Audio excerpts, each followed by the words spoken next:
Hello everyone and welcome to another BlenderMadeEasy tutorial. Today we're going to be creating this crown splash simulation render in Blender. We're going to go through the simulation, create the materials, and how to properly light this glass material. So let's jump into Blender and get started. Alright, here we are in a brand new scene, and this time we're not going to delete the default cube. Instead, we're going to be using it as our domain object. Now when you're creating a crown splash in real life, normally it's only just a couple of centimeters wide. If we try to do that in Blender though, it's just not going to simulate the fluid properly. We need to make sure that we simulate at a very large scale. So for our domain object, I'm going to open up the properties tab, and the only thing I'm going to change is the Z axis here. Instead of 2 meters, we're going to go a little bit lower to around like 1.7 or so, just so it's a bit shorter. Then in the front view, I'm going to press Shift D on this, then scale this along the Z axis so it's a bit smaller. This is going to be our flow object. We're going to drag this all the way to the bottom and then maybe scale it slightly outside of the domain. Let's drag everything up along the Z axis so it's sitting on the grid floor. Then for our collision object, we're going to be adding in a mesh and then use an icosphere. Over in the properties down here, let's bring up the subdivisions up to a level of 5 here so that we have a very smooth icosphere. Then we'll just go over to the properties and click and drag, and we'll set this down to around 0.35. Now what we want to do is we want to animate the icosphere crashing through the flow object, and we want to skip a couple of frames for the fluid to actually settle down. So on frame 5 here with the icosphere selected, I'm going to hit K and then add in a location keyframe. Jumping 5 frames later, we're going to drag this below the domain object right about there. Hit K again and then add in another location keyframe. With both of these keyframes selected here in the timeline, I'm going to hit T and then switch the interpolation over to linear so it moves at a constant rate. And that's basically all we need to do for our animation. Next, for the actual physics, let's select our domain object, jump over to the physics properties, click on fluid, change the type over to domain, and then for the domain type, we're going to switch it over to liquid. Now, before we do anything else, let's scroll down to the cache settings here and change the type from replay over to modular, and then make sure resumable is turned on so we can bake in the mesh right here later. For the end frame, we don't need a lot of frames. We only need around like 20 or so. So we're going to set the end frame to 20, and then we're going to scroll back up to the top here. So for the first setting here, the resolution divisions, this controls how good the simulation will look. Normally you want a pretty high resolution here, but since we're dealing with a small scale simulation, we want it to look really small. We're actually going to leave the resolution divisions at a lower number. Let's go with 115 subdivisions. The time scale here, we're going to go with a value of 0.5. This will just slow down the simulation. And then for the time steps, maximum and minimum values, since our object is moving very quickly over the course of 5 frames, we want to turn the time steps up just a little bit to make sure everything simulates properly. So we're going to go with a value of 8 for the maximum and then a value of 4 for the minimum. Scrolling down a little bit more, the flip ratio, this just adds a little bit more splashes to our simulation. Let's go up to 0.99, like that. The particle sampling will go up to a value of 3. This will just increase the number of particles in our simulation. And a very important setting is the randomness. We're going to go all the way up to a value of 2.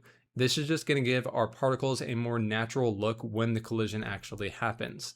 Another very important setting here is the fractional obstacles. Make sure this is turned on. This will just smooth out the collision and make it look a little bit more accurate. If this is turned off, your simulation will most likely not work with the crown splash, so make sure this is turned on.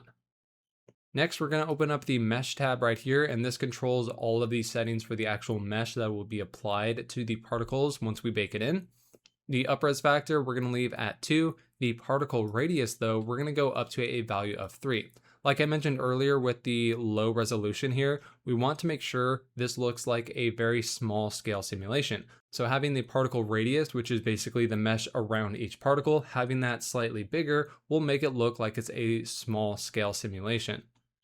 The other thing we're going to do is the smoothing positive will go up to 5. This will just smooth out the overall mesh once we bake it in. And that's basically all we really need to do for our domain settings. For the flow object, select it, click on fluid, change the type over to flow. For the flow type, we're going to change it to liquid. and then we'll leave it at geometry. For the icosphere, select it, click on fluid. This time we're going to go with an effector. And then for the sampling substeps, we're going to go up to a value of 5. This will just make sure it simulates properly because it is moving pretty quickly here. And with that done, go ahead and select all of your objects and press Ctrl A, apply the scale so everything is set to 1 in the properties right here. Then with the domain selected, make sure you save your project and then click on Bake Data. Once the bake is done, we'll bake in the mesh and then we'll see how the overall simulation looks. Once the initial bake is done, you can scroll down to the mesh panel right here and bake in the mesh as well. Now that the bake is done, you can scroll through the timeline and see how your crown splash looks. You can see on frame 12 that actually looks pretty nice. And then you can go even further to get even a more chaotic render just like this. And that is looking pretty good. Now for the next step, we're going to jump over to the modifier tab, add in a new modifier, and we're going to add in a smooth modifier on top of all of the mesh here. So we can go over to deform, click on smooth, and then for the factor, we'll go up to a value of 1. And then the repeat option, we're going to go all the way to, let's try like 8 or so. And that should help smooth out all of the mesh. And you can see that is looking pretty good. You can also right click and shade smooth as well. And now our fluid is looking pretty nice. The next part of this tutorial, we're going to go over the lighting and how to properly render a cool image with this crown splash here. So the first thing we'll do is over in the outliner, we don't want this flow object to show up in the render. So let's hide it from the viewport and from the render by toggling both of those icons. Then we'll position the camera. I'm going to go into the front view and then hit Control Alt Numpad 0 to snap the camera to place. Or you can go over to view, align view, and then select align active camera to view. That does the same thing. Then just select it and drag it backwards and find a cool position that you want to render. And I might go to frame 12, 13, 12. Yeah, we'll go to frame 12 and then we'll zoom in probably around here or so. And the other thing we want to do is jump over to the object data panel with our camera selected. And we want to bring the focal length up much higher. And again, since we're trying to simulate this at a small scale, we want the focal length to be much higher. We're going to go all the way to around 200. And then I will zoom backwards. And now we have this sort of look. And that is looking pretty nice. As for the material, we're going to jump over to the material panel here. And then for the surface, we'll just change it over to a glass shader.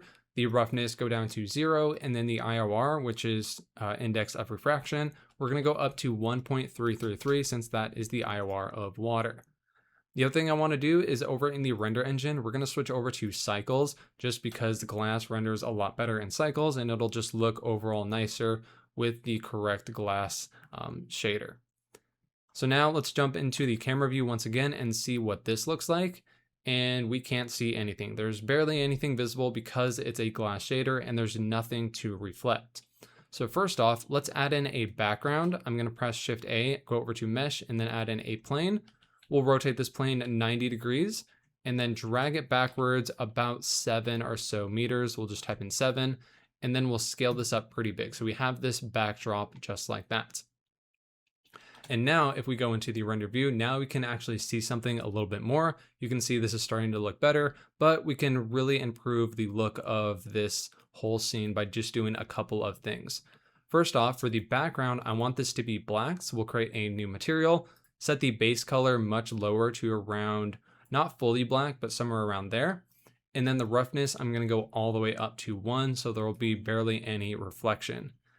The other thing I want to do is I want to position a light right behind the glass. This is going to give a really nice look when you look through the glass and see the light on the backdrop here. We'll bring up the radius just a little bit. And then for the color, let's go with a nice blue color somewhere around there. Now, if we look through the camera view, you can see this is starting to look better. But now we need a light above the glass here to really get this to stand out. So in the side view by hitting 3, we're going to press Shift D on this lamp, place it right about here, and we'll try a strength of around 10,000 or so. And then we'll bring the saturation so it's not as blue, something like that. Let's take a look at this. And you still really can't see that much. And the reason for that is because there's nothing to reflect underneath here to give us that glass look. So for this, we'll add in a mesh and then a plane, scale this plane along the X so it's a bit skinnier, and then we'll drag it forward somewhere like around here or so. And now, since we added that, that should reflect some light. You can see here we now have some white light appearing just like that. The next thing we'll do is we will go over to the render scene panel here, scroll down to the color management, and set the look to very high contrast. And this will really make our glass look a lot better. And the other very important thing that we need to add is depth of field, because at the moment, everything is in focus and it just doesn't look that good. So what we can do is we first need a focus object. You can do this by holding Shift, right click to place our cursor right at that location in the front there. I'm going to add in a new empty object, just maybe scale it down a little bit. And then with the camera selected, let's jump over to the camera settings, depth of field, and then for the focus object, we'll use that empty that we just added. And now if we go back into the rendered view, you should be able to see what that looks like. You can play around with the f-stop. The lower you go with this, the more depth of field will appear in your scene. And you can see there, that's starting to look pretty nice. You can also play around with the frame that you want to actually render your crown splash. You can see there, that might look a little bit better if you don't want all of these really long water spouts that are going out. Over in the render scene panel, I'm going to turn on denoise in the viewport so we can actually see this a bit better. And then for these samples right here, we don't need 4,000 samples. Let's go down to around like 500 or so. Once you have finally set up your render and you're ready to go ahead and save your project and then hit F12 to render out an image. One other thing that I'll show you real quick, if you don't want to render out a glass shader, instead if you wanted to do one color of liquid, which looks pretty nice like you saw at the beginning of the video, that's very easy to do. All you have to do is just select your object, and over in the material tab, change this back over to a principled BSDF. And then from here, you can just bring down the roughness set to 0. The light is now way too strong since it's not a glass shader, so you'll need to bring this down to maybe only like 500 or so. And you can see this is now the effect that you get. Now, if you wanted it to extend across all of the background so you don't see this harsh cutoff here, all you would have to do is just add in a new plane object and bring this plane down a little bit so it's slightly like below, just like this, and then scale it out pretty big. And then this needs to have the same material as the other one. So go ahead and select that material here. And now you can see you might need to drag this up just a little bit. Now you can see there's not really a cutoff there. It kind of blends seamlessly. And now you get this sort of look. And you can play around with the color. You can do like a blue, red, orange, whatever you want. And you can create some really interesting renders just doing that sort of effect. But there we go. That is how you create a crown splash simulation in Blender. If you want to grab the blend file for this video or any of the other videos I've ever created on this channel, you can find the link to my Patreon down in the description.